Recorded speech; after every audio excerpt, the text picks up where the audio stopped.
Hey everyone, welcome back to the channel. So in today's video, I'm going to show you exactly why your window AC keeps freezing up and how you can fix it before it stops cooling completely.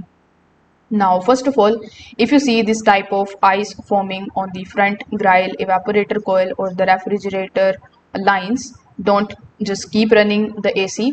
You just have to first of all turn it off, and then you just have to basically switch it to fan only mode. Now you need to just keep on running it for at least 30 to 60 minutes on the fan only mode, and this allows the ice to melt without putting the extra strain on the compressor.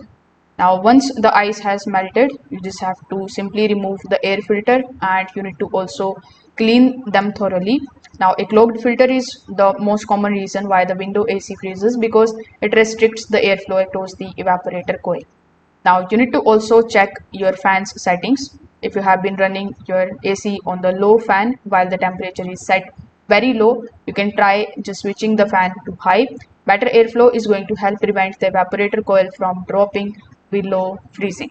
Now you need to also make sure that you inspect the evaporator coil, so it is behind the front cover. So if it is covered with dust or lint, you just have to make sure that you clean it too using the soft brush or an air conditioner safe coil cleaner.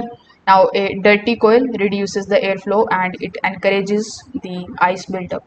So you can try these easy fixes and see if the problem is gone forever.